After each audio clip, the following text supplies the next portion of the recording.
नमस्कार, मैं ज्योति श्रीवास्तव। आप देख रहे हैं सी न्यूज भारत। खबर हरियाणा के करनाल से है, जहां के गांव कलरी जागीर में आयोजित जन संवाद कार्यक्रम में जनता ने सांसद के सामने इंद्री पुलिस व डीएसपी सुभाष की पोल खोलकर रख दी है। दरअसल करनाल के इंद्री विधानसभा अंतर्गत कलरी जागीर गांव में एक जनसंवाद का कार्यक्रम आयोजित किया गया, जिसमें भाग लेने के लिए राज्यसभा सांसद कृष्ण पवार पहुंचे, जहां गांव के सरपंच दीपक गर्ग ने उनका बुके देकर और फूल माला पहनाकर स्वागत किया। इसके बाद शुरू हुए जनसंवाद में सरपंच ने सांसद के सामने अपने गांव की विभिन्न समस्याओं को रखा, जिसमें कन्या कॉलेज की मांग, टूटी फूटी सड़कों की मरम्मत आदि शामिल रही।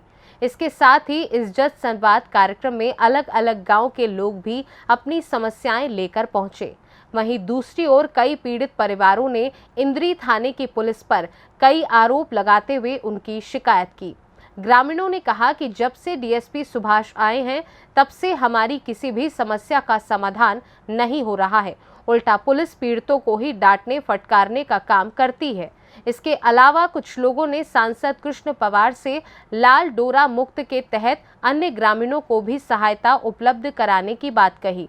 वहीं इस संबंध में पेश है हमारे संवाददाता बिंदर शर्मा की ये खास रिपोर्ट, जिसमें आप खुद सुनिए सरपंच दीपक गर्ग और राज्यसभा सांसद कृष्ण पवार ने इस बारे में क्या कुछ कहा।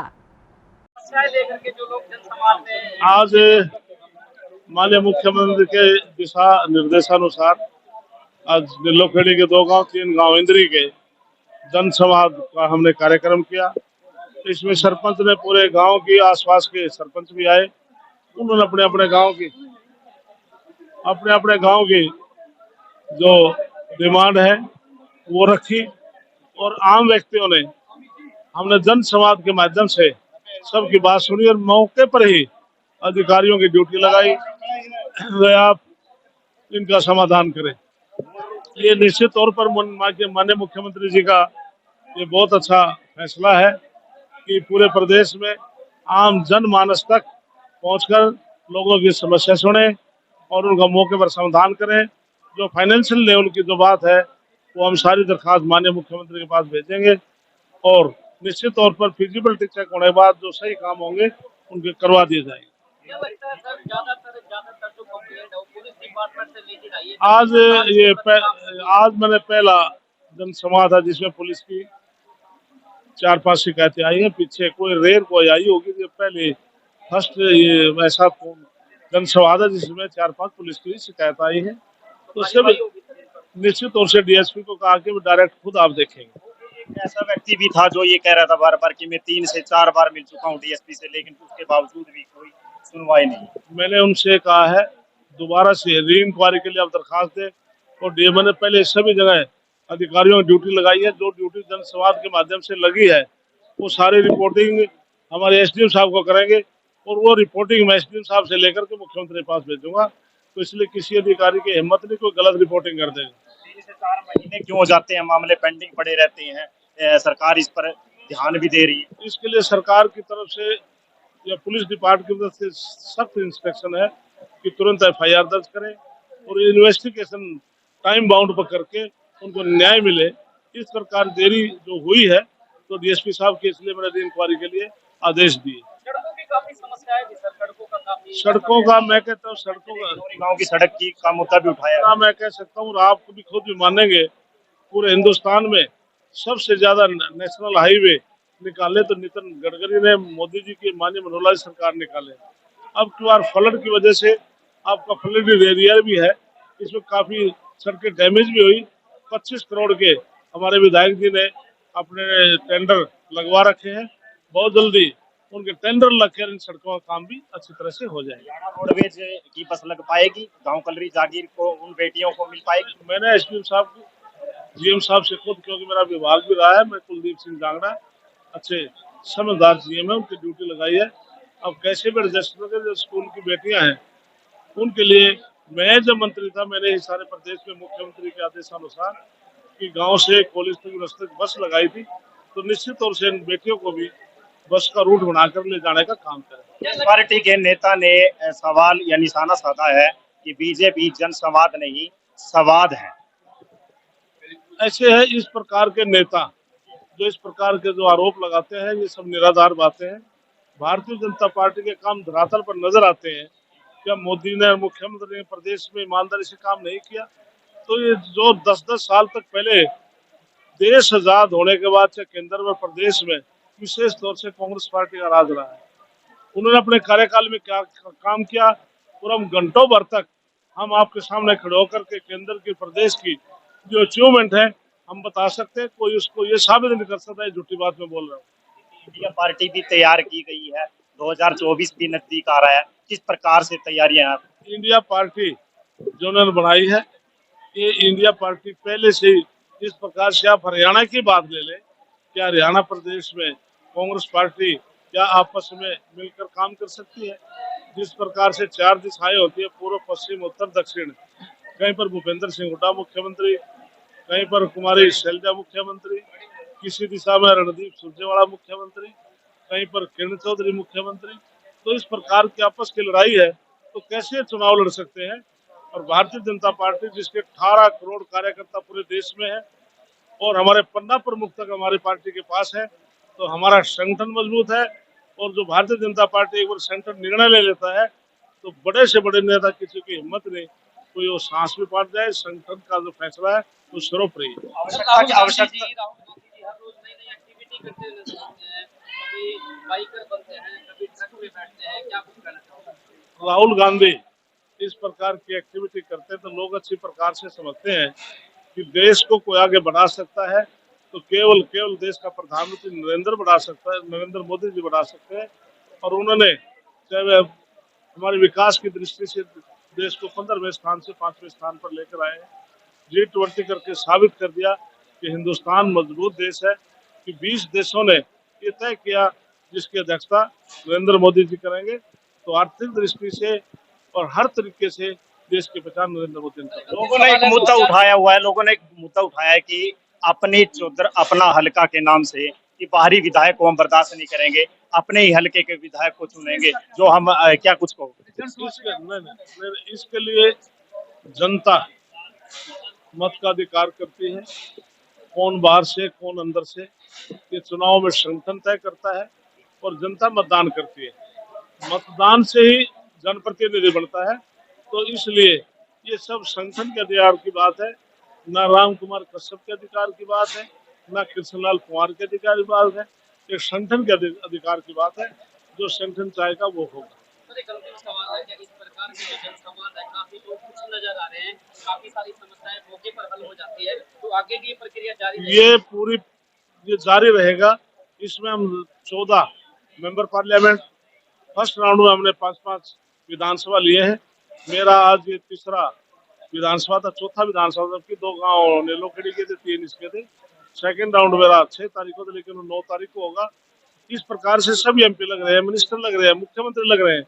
तो हमारा टारगेट है कि चुनाव तक मैक्सिमम हरियाणा प्रदेश के गांव को हम 14 मेंबर पार्लियामेंट, फर्स्ट राउंड में हमने 5-5 विधानसभा लिए हैं। मेरा आज ये तीसरा विधानसभा था, चौथा विधानसभा, जबकि 2 गांव नेलोखेड़ी के थे, 3 इसके थे। सेकेंड राउंड मेरा 6 तारीख को था, लेकिन 9 तारीख को होगा। इस प्रकार से सभी एमपी लग रहे हैं, मिनिस्टर लग रहे हैं, मुख्यमंत्री लग रहे हैं। तो हमारा टारगेट है कि चुनाव तक मैक्सिमम हरियाणा प्रदेश के गांव को हम कवर कर लें। तो जो लोगों की समस्याएं हैं तो मुख्यमंत्री तक, जैसे मैंने कहा है कि आज का जो संवाद हुआ है, कल 12 बजे से पहले मुख्यमंत्री के सीएम हाउस पर, वहां पर स्टाफ अलग से बिठा रखा है, एडीसी और पूरी टीम बिठा रखी है। हर एक दरखास्त की मॉनिटरिंग करेंगे और संबंधित विभाग को तुरंत वहां से जारी कर देंगे। जो फिजिबिलिटी होगी वो काम शुरू हो जाएंगे। तो ये सर, एक अंतिम सवाल है, सरपंचों से लेकर समिति मेंबरों से हमारे जो कार्य थे उनकी सीमा तय करती है 4 से 5 कार्य। ये विषय मुख्यमंत्री के अधिकार की बात है, मुख्यमंत्री तक ये मामला चल रहा है। तो इसका फैसला तो सरकार लेवल मुख्यमंत्री ही इसका कर पाएंगे। जनप्रतिनिधियों का हम सम्मान करते हैं और निश्चित तौर पर सारे काम इनके होंगे। धन्यवाद। है इंद्री विधानसभा की कलरी जागीर गांव में खड़े हैं। आपको बता दूं, एक तरफ तो मुख्यमंत्री मनोहर लाल खट्टर के जनसंवाद कार्यक्रम चल रहे हैं, तो दूसरी तरफ बीजेपी के राज्यसभा सांसद है जो कि कृष्ण लाल पंवार आज गांव कलरी जागीर में पहुंचेंगे। तमाम आपको यहाँ पर लोग दिखाई दे रहे होंगे, अपनी अपनी समस्याएं लेकर आए हुए हैं। और समस्या भी क्या है इनकी, किसी की घरेलू समस्या है, किसी की थाने से संबंधित समस्याएं हैं, या गांव से रिलेटिव समस्या है, चाहे चौपालों की बात करें, चाहे सामुदायिक केंद्र है उनकी बात करें, तमाम समस्याएं लेकर आए हुए हैं। हमारे साथ जुड़ चुके हैं कलरी जागीर के मौजूदा सरपंच दीपक गर्ग, जिनकी देखरेख में ये प्रोग्राम किया जा रहा है। दीपक जी, क्या कुछ कहोगे जो आज ये प्रोग्राम किया जा रहा है, जनसंवाद कार्यक्रम है, राज्यसभा सांसद जी पहुंच रहे हैं? आज हमारे गांव में हरियाणा से कृष्ण लाल पंवार जी जो राज्यसभा सांसद है गांव में आ रहे हैं और लोगों की समस्याएं सुनने के लिए आ रहे हैं। जो इनका जनसंवाद है उसमें ये भाजपा के अधिकारी जो भी हैं नेता लोग, ये सभी लोगों की समस्याएं सुनेंगे और उन पर कार्रवाई करेंगे। गांव से रिलेटिव क्या कुछ समस्याएं रखोगे आप? ग्राम पंचायत से रिलेटिव या गांव में कुछ काम पेंडिंग पड़े हैं उनसे रिलेटिव क्या कुछ समस्याएं रखोगे? मेरे गांव में कुछ काम शुरू से ही बीच में पिछली पंचायतों से पेंडिंग पड़े हैं, उसके बाद तकरीबन सभी काम सुचारू रूप से चल रहे हैं। तो मैं सबसे पहले तो हमारे गांव में जो गर्ल्स कॉलेज है वो नहीं है। आसपास के 15-20 गांव की लड़कियां बड़ी परेशानी से कॉलेज में जाती हैं, जिनसे बड़ी समस्या का सामना करना पड़ता है लड़कियों के लिए। सबसे पहली समस्या तो मेरी गाँव में गर्ल्स कॉलेज होना चाहिए। लगता है आपको राज्यसभा सांसद है जो कृष्ण पंवार आपकी उम्मीदों पर खरा उतर पाएंगे? उम्मीदें काफी हैं, खरा भी उतरने की उम्मीद है। विधायक के सामने भी समस्याएं रखी थी आपने, विधायक तो कहीं खरे नहीं उतर पाए। देखिए, इसके बारे में क्या बोलूं, कोई कमेंट नहीं कर सकता, लेकिन सांसद जी से बहुत उम्मीदें हैं। विधायक राम कुमार कश्यप जो मौजूदा विधायक है इंद्री विधानसभा के, उनके आगे भी अपने गांव की समस्याएं रखी थी। गरीब बेटियों के लिए बस की सुविधा लगवाई जाए, लेकिन विधायक ने हरी झंडी तो ऐसे ही खाली पीली दिखा दी, आज तक वो बस नहीं लग पाई। तमाम अलग अलग समस्याएं रखी थी कि मेरा गांव तरक्की करे, शहर की तरह सुविधाएं मिले, लेकिन गांव के सरपंच की जो आस और विश्वास था विधायक से, वो कहीं ना कहीं उठ चुका है। अब राज्यसभा सांसद कृष्ण पंवार आ रहे हैं, उनके सामने ये समस्याएं रखेंगे, क्या कुछ समस्याएं रखेंगे वो भी देखने वाली बात होगी। लेकिन एक बार ये भी पूछना चाहूंगा कि जो आपका गांव की जो सड़कें हैं वो भी कहीं ना कहीं टूटी फूटी है। गांव की सड़कें रिपेयर होने के लिए है, लेकिन अभी सरकार की जो टेंडर की प्रणाली है उसकी वजह से उनको रिपेयर का काम नहीं चल रहा है। सड़कें तो नहीं कह सकते, गांव की गलियां बोल सकते हैं। सड़कें तो आप सबके आशीर्वाद से तकरीबन पीडब्ल्यूडी से बड़ी मशक्कत मेहनत करने के बाद बनवा दी गई हैं। काफी गलियां ऐसी है जो ब्लॉक जहां पर पीछे नहीं है, बहुत गलियां हैं जो रिपेयर होने के लिए हैं, ठीक है।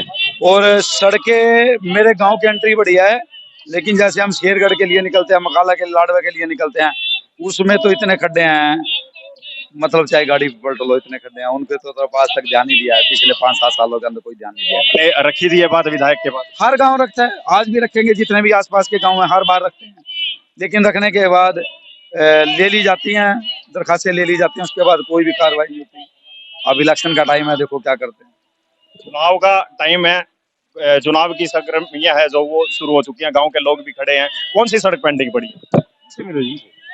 जैसे यहाँ से लाडवा, शेरगढ़ और ये इधर बड़सैनी वाली कोई भी सड़क ऐसी नहीं है जो डबल सवारी बिठा कर चले जाए, सब खत्म है, कोई भी सड़क बची नहीं है। एक इंद्री वाली सड़क ना कुछ कह लो, और जैसे हमारे गांव से धनोखेड़ी, धनौरा, बड़सैनी कोई भी सड़क सेफ नहीं है। और लगता है इन 6 महीने रह चुके हैं सिर्फ सरकार के, और 6 महीने के अंदर ये सड़कें बन पाएंगी? मैं तो मानना नहीं अगर बन जाए। जो पोजीशन सड़कों की है ना, कुछ भी नहीं है। आप जैसे हमारे से थोड़ा कष्ट पड़ता है, हमारे से सामान लेने के लिए जाए, एक मोटरसाइकिल पर अगर दूसरी सवारी बिठा ली तो उसकी म्याद नहीं, अगर वो पहुंच जाएगी बेच नहीं भी, इतनी हालात खराब है। जैसे हमारा नदी का पुल बने, इतनी ऊंची ऊंची चढ़ाइयां बनाई थी, अगर मान लिया गड्डी मानसिक भी तेज हो तो पलटे ही खा के मरेंगे। विधायक क्या कहते हैं? बोलते एक तो वहां मिट्टी गोली दे जा, हर बार का काम यही है। अगली बार भी खड़े हैं वो चुनाव में? बस अगले बार तो जैसा माहौल देखेंगे वैसा करेंगे। मतलब आप भी विधायक को, जिस प्रकार से आपके गांव के काम को लेकर विधायक ने हरी झंडी दिखा रखी है, आप भी दिखाओगे? और झंडी हम तो लाल झंडी दिखाएंगे। यानी कहीं ना कहीं लोगों की नाराजगी जरूर है विधायक से। और तस्वीरें हैं कलरी जागीर की, यानी दीपक कलरी जागीर जो सरपंच है मौजूदा, उनकी देखरेख में ये राज्यसभा सांसद कृष्ण पंवार का प्रोग्राम किया जा रहा है, जिसमें भारी संख्या में आपको लोग नजर आ रहे होंगे। फिलहाल बाहर की तरफ ये है कि स्वागत किया जाएगा कृष्ण लाल पंवार का, जो राज्यसभा सांसद है। तमाम बीजेपी के गणमान्य नेता हैं वो भी यहाँ पर मौजूद होंगे, और सुनवा देते हैं राज्यसभा सांसद कृष्ण पंवार क्या कुछ कहते हैं इस मामले में। फिलहाल के लिए इस खास रिपोर्ट में बस इतना ही। देश दुनिया की तमाम खबरों को जानने के लिए आप देखते रहिए सी न्यूज़ भारत।